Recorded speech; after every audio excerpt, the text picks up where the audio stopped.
Welcome, students. Welcome to my YouTube channel, English by Pulok Nath. আর আমি Pulak Nath, assistant teacher, পূর্ব বারাসাত আদর্শ বিদ্যাপীঠ। আজকে একাদশ শ্রেণীর ছাত্রছাত্রীদের জন্য আলোচনা করব the poem The Sick Rose by William Blake. Before going to the discussion, this is my request to all of you.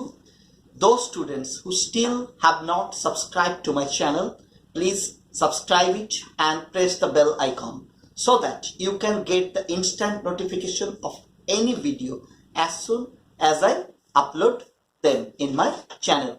So students, let's go to our discussion. The Sick Rose by William Blake. Who was William Blake? William Blake was a major poet of the precursors of romantic movement.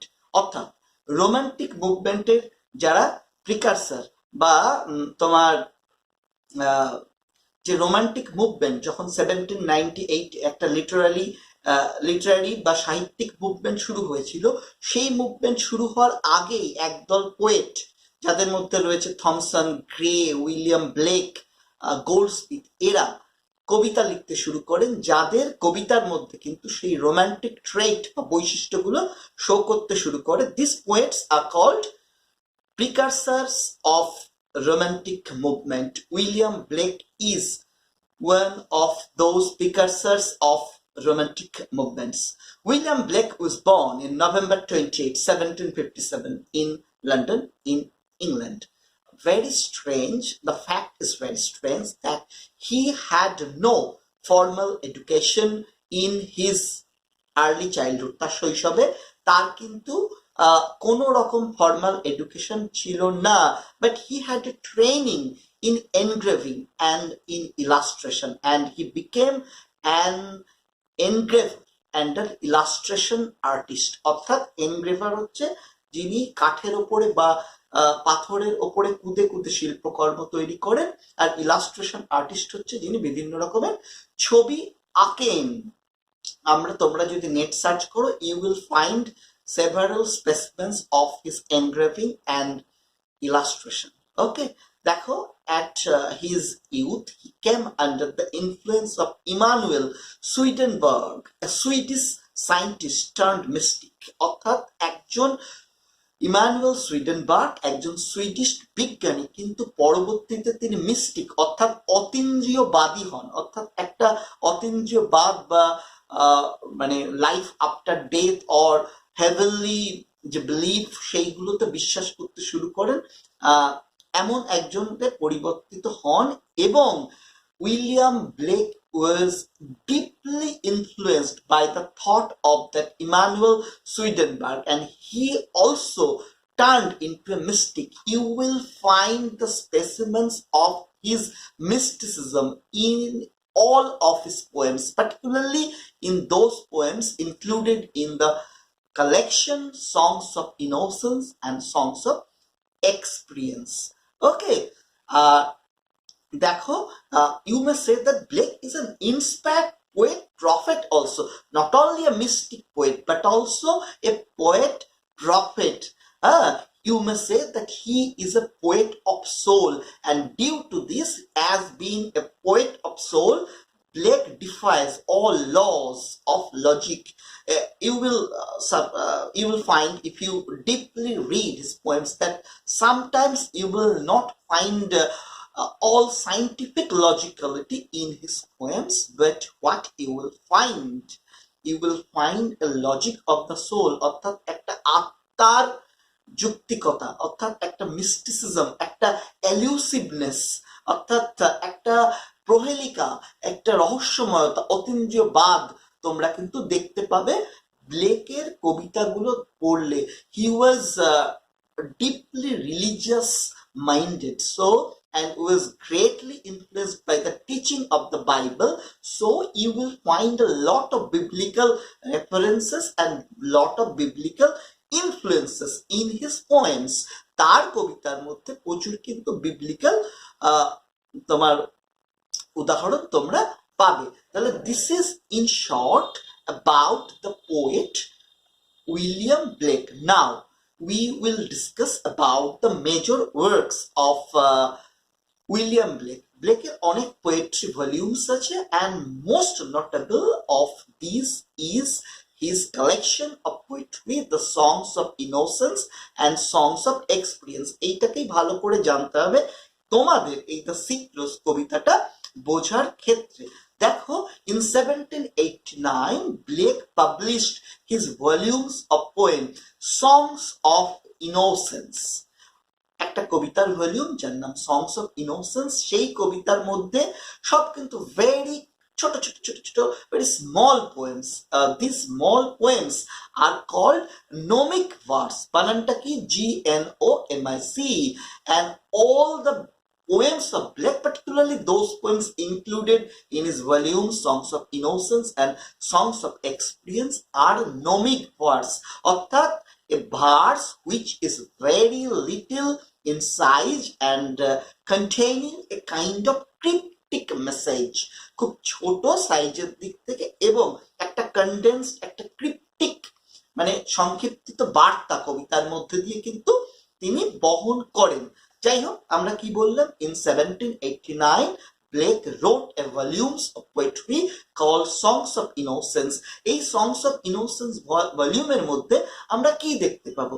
আমরা দেখতে পাবো সেই সব বিষয়গুলো নিয়ে লেখা যাদের মধ্যে মূলত সমস্ত মনুষ্যতর প্রাণী যথা ল্যাম্ব, তোমার আদার ইনসেক্টস এবং তোমার ভেরি চাইল্ড, লিটল চাইল্ড, এদেরকে নিয়ে কিন্তু কবিতা লেখা। অর্থাৎ লাভ, তোমার ইনোসেন্স, পিউরিটি, অর্থাৎ ভালোবাসা, সরলতা, পবিত্রতা, এই সমস্ত বিষয়। আর এই সমস্ত বিষয়ের সাথে যারা জুড়ে রয়েছে যথা ফুল, লতা পাতা, insect, lamb, child, Christ child, অর্থাৎ একটা ছোট শিশু যে ক্রাইস্টের প্রতিভূ, এরা কিন্তু কবিতার বিষয়বস্তু সংস অফ ইনোসেন্সে।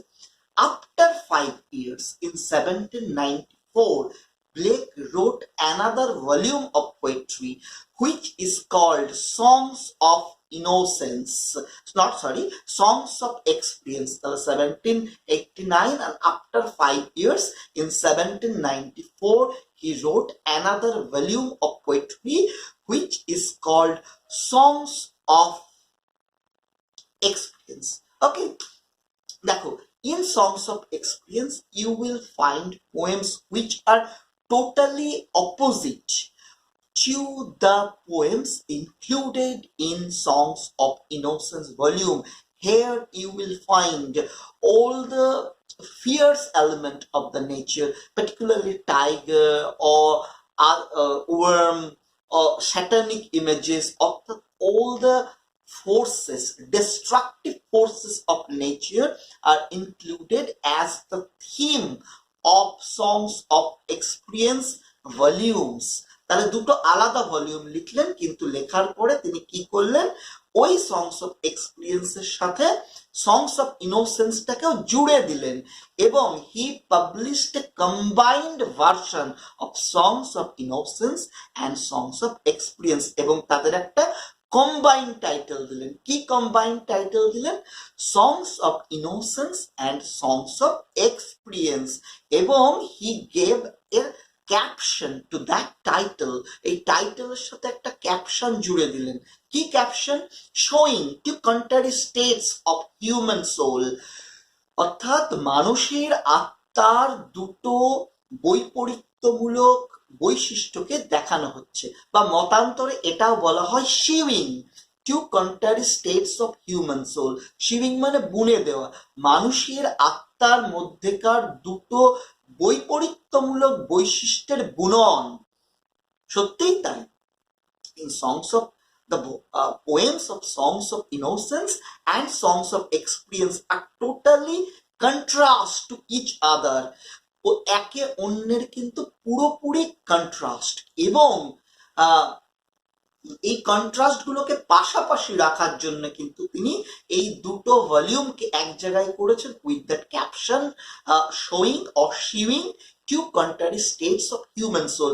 কি বলতে চাচ্ছেন? মানুষের আত্মার মধ্যেই দুটো বৈপরীত্যমূলক স্তর আছে এবং মানুষের আত্মা, মানুষের জীবন, এই দুটো বৈপরীত্যমূলক স্তরেরই কিন্তু একটা মেলবন্ধন। হ্যাঁ, এবং কেন, what is his particular intention of showing that to opposite forces or that dialectical forces, এটাকে বলতে পারো it's a kind of dialectical representation, অর্থাৎ বাংলায় হচ্ছে তোমার দ্বন্দ্বমূলক বস্তুবাদ। অর্থাৎ দ্বন্দ্বমূলক বস্তুবাদকে তিনি কিন্তু আমাদের সামনে উপস্থাপন করেছেন। দ্বন্দ্বমূলক বস্তুবাদ যারা ফিলোসফি পড়েছো তারা জানো একটা সাম মিস্টিক্যাল কনসেপ্ট, তার একটাই উদ্দেশ্য, হোয়াট ইজ হিজ ইন্টেনশন। তার তিনি বিলিভ করতেন যে উইদাউট কন্ট্রারিজ নো প্রোগ্রেশন, অর্থাৎ পৃথিবীতে যদি কোনো বৈপরীত্য না থাকে, কন্ট্রাস্ট না থাকে, তাহলে কিন্তু প্রোগ্রেশন থেমে যাবে, অগ্রগতি থেমে যাবে। So without contraries there is no progression. To establish the fact, he wrote two opposite sets of poems and combined them, এবং ওটাকে কিন্তু একসাথে প্রকাশ করেছিলেন। দেখো যে একদম দুটো ডায়ালেকটিক্যাল ফোর্সেস কিন্তু দুই সেট অফ কবিতার মধ্যে পাবে। একটা হচ্ছে ফিয়ার্সনেস আর একটা হচ্ছে মিকনেস আর একটা হচ্ছে ফিয়ার্সনেস।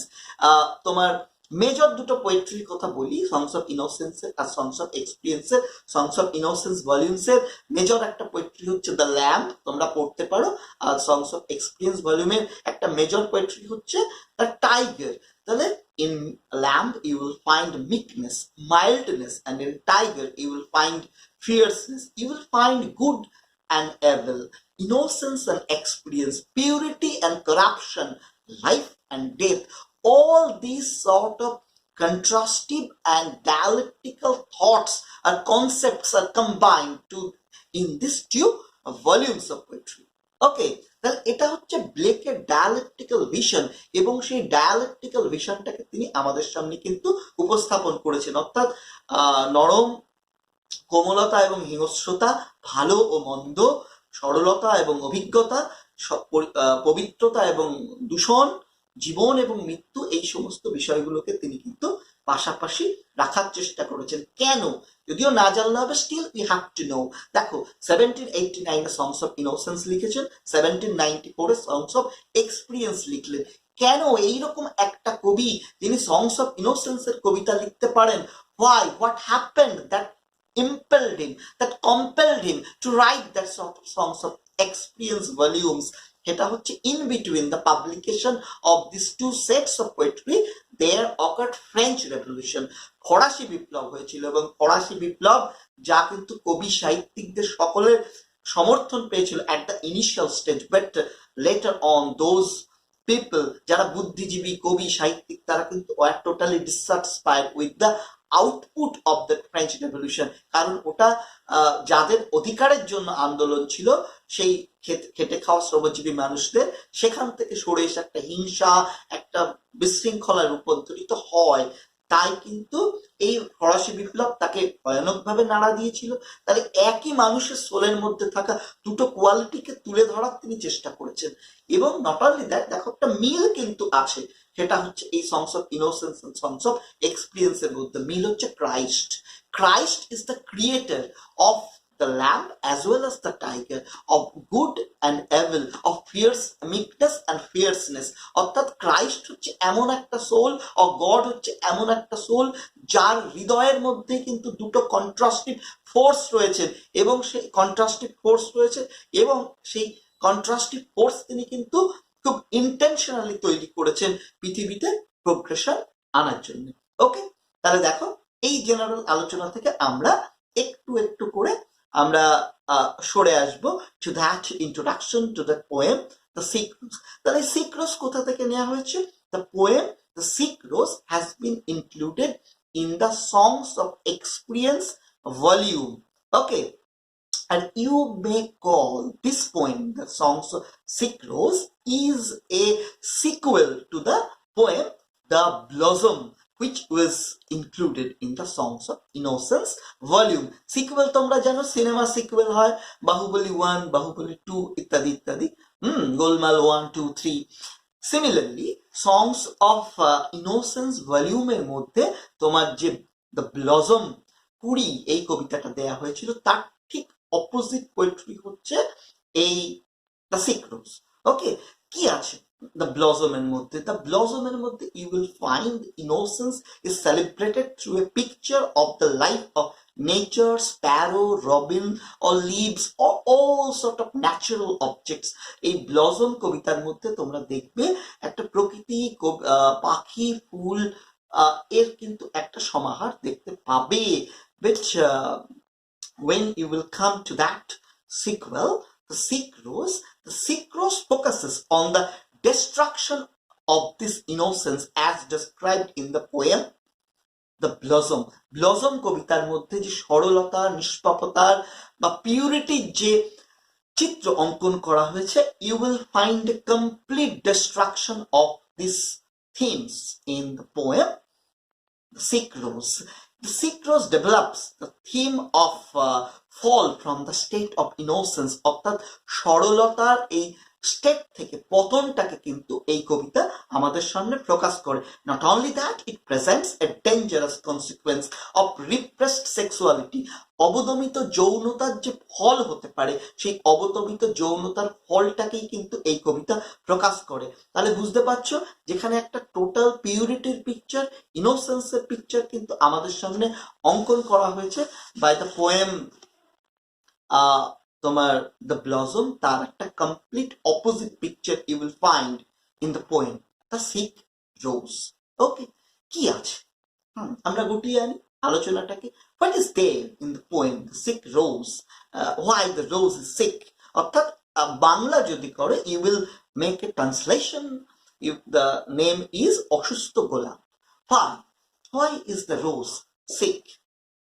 দেখো, the poem is very simple, composed in 8 lines of very small 8 lines, 8টা মাত্র লাইনে কম্পোজ করা হয়েছে, কয়েকটা মাত্র শব্দের মধ্য দিয়ে সেখানে দেখানো হচ্ছে একটা রোজ, যে গোলাপ যে সবে প্রস্ফুটিত হয়েছে।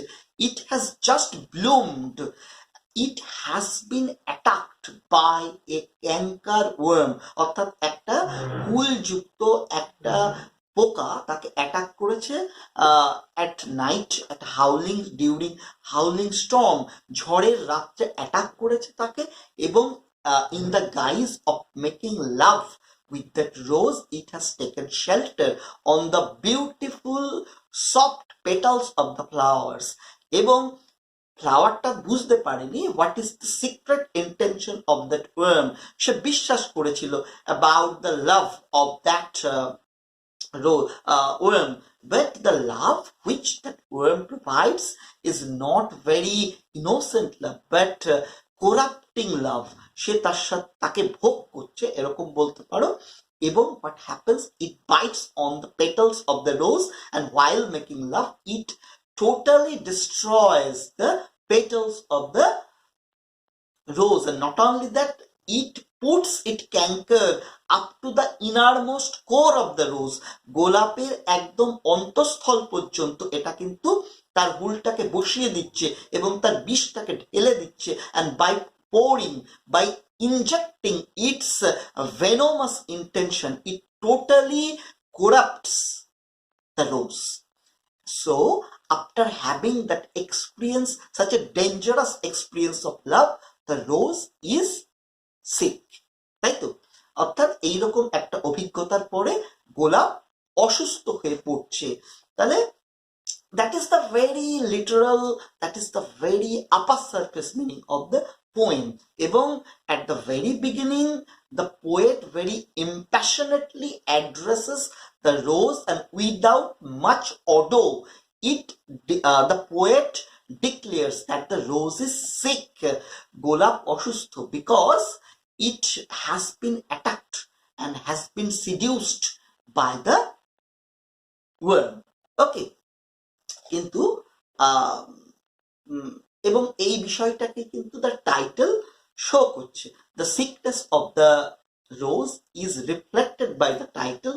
So from this angle we may say the title is very pertinent, the title is very significant because it focuses on the theme of the poem. But the theme or the central thing, if you analyze, you will find a deep meaning underneath that very simple upper level meaning. এখানে হচ্ছে দেখো রোজ, রোজকে অনেকভাবে তোমরা ব্যাখ্যা করতে পারো। Rose is an rose is a symbol of innocence. Rose is a symbol of purity. Rose is a symbol of young girl, young virgin girl who has just started experiencing a kind of feeling of love within her soul. যে সবে অভিজ্ঞতা লাভ করতে শুরু করেছে, একটা ভালোবাসার অভিজ্ঞতা তার অন্তঃস্থলে। নট অনলি দ্যাট, রোজকে আরো ব্যাখ্যা করতে পারো, rose is the symbol of mortality, because rose blooms and stays for some time, and after a certain time its petals are destroyed. So you may say, you may link it to mortality, transience of beauty, etc, etc. So খুব simply যদি ব্যাখ্যা করো, একটা virgin মেয়ে, পবিত্র কুমারী মেয়ে, যা সবে ভালোবাসার অভিজ্ঞতা, ফিলিং তার মধ্যে আসতে শুরু করেছে। That is, the rose is very strong symbol here in the poem. আর একটা সিম্বল কি রয়েছে? আর একটা সিম্বল যেটা রয়েছে সেটা হচ্ছে ওয়ার্ম। ওয়ার্মটা কিসের প্রতীক? ওয়ার্ম হচ্ছে, worm represents all the corrupting forces of the society.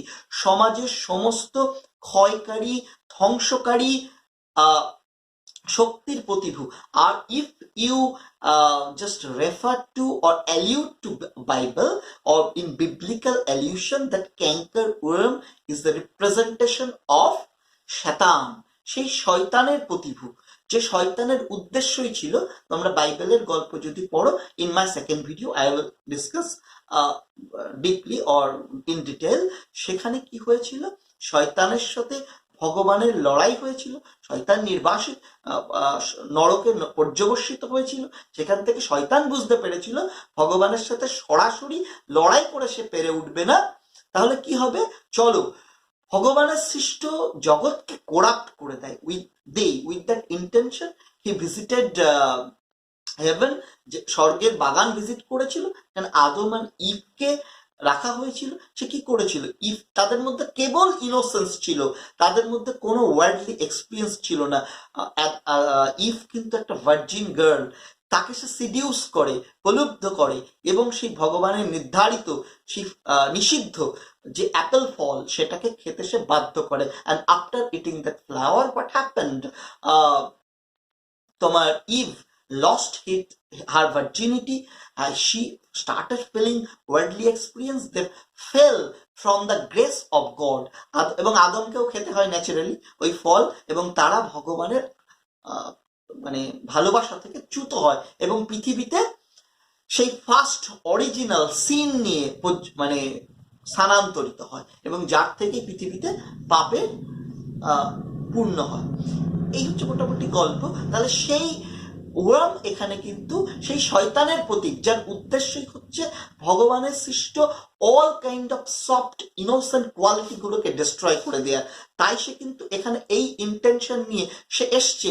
এবং শয়তান হচ্ছে, বলা হয় শয়তান is the master of disguise, ছদ্মবেশের মাস্টার। সে কিন্তু দিনের বেলা আসেনি, সে কিন্তু তার রূপ নিয়ে আসেনি, তাহলে গোলাপটা তাকে আশ্রয় দিত না। He came in the darkness of the night, রাত্রের অন্ধকার এসছে।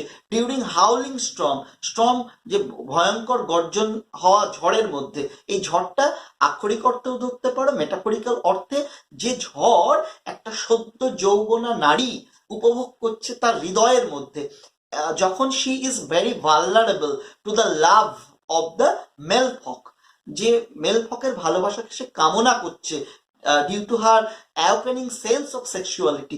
এইরকম একটা মুহূর্তে, ভালনারেবল মুহূর্তে, তোমার কিন্তু ওয়ানটা আসছে কিসের ছদ্মবেশে, একটা প্রেমিকের ছদ্মবেশে, যে ভাব করছে that he will make love with the rose, এবং rose very innocently believes in the love of that worm. But what happens, the worm, in the pretext of making love, ভালোবাসার ছদ্মবেশে টোটালি seduces the rose, রোজকে ভোগ করছে, রোজকে পেটালকে ছিন্ন বিচ্ছিন্ন করে দিচ্ছে, তার অন্তরের অন্তঃস্থলে তার করাপ্টিং পাওয়ারগুলোকে ইনজেক্ট করে দিচ্ছে এবং he is successful in corrupting the innocence of rose. তাহলে কবি এটা হচ্ছে সেন্ট্রাল আইডিয়া। তাহলে সেন্ট্রাল আইডিয়া হচ্ছে destruction of the innocence by experience, destruction of the innocent feeling, meekness, mildness of by the fierce feelings, corrupting influence. এই হচ্ছে কিন্তু কবিতার সেন্ট্রাল আইডিয়া এবং এই আইডিয়াটাকেই কিন্তু টাইটেল আমাদের সামনে ফোকাস করছে এবং পুরো কবিতাটা দাঁড়িয়ে আছে তিনটে মেজর সিম্বলের ওপরে।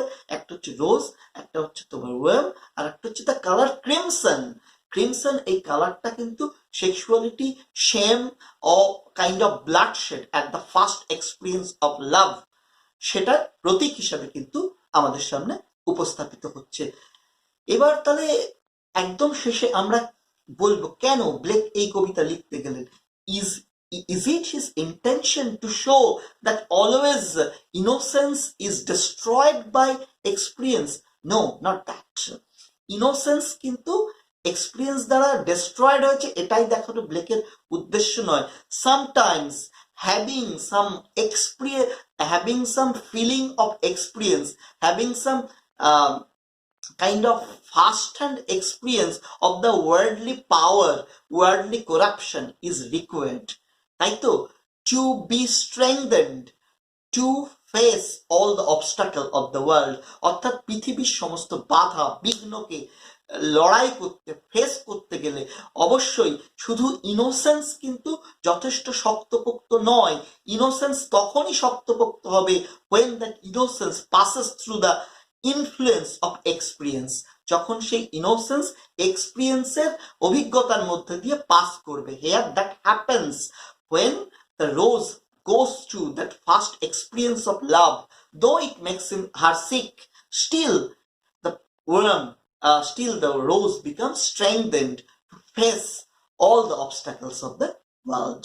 এটাকে দেখানোই কিন্তু কবির উদ্দেশ্য এবং খুব শর্ট পিথি নমিক ভার্স, কিন্তু ওয়ার্ড ব্যাখ্যা কিন্তু খুব গভীরে এবং বিবলিক্যাল অ্যালিউশনের মধ্যে দিয়ে ব্লেক কিন্তু এই কবিতাটাকে আমাদের সামনে উপস্থাপন করার চেষ্টা করেছে। So students, this was the discussion, in general discussion, background, যা তোমাদের বুঝতে সাহায্য করবে কবিতাটাকে। In my second video I will discuss the poem line by line, image by image for your comprehension. So students, this was the all. If you have any difficulty in understanding the in general discussion by me, don't feel any hesitation to put your question in the comment box and I will answer them definitely. So thank you to all for seeing the video till the last. Thank you.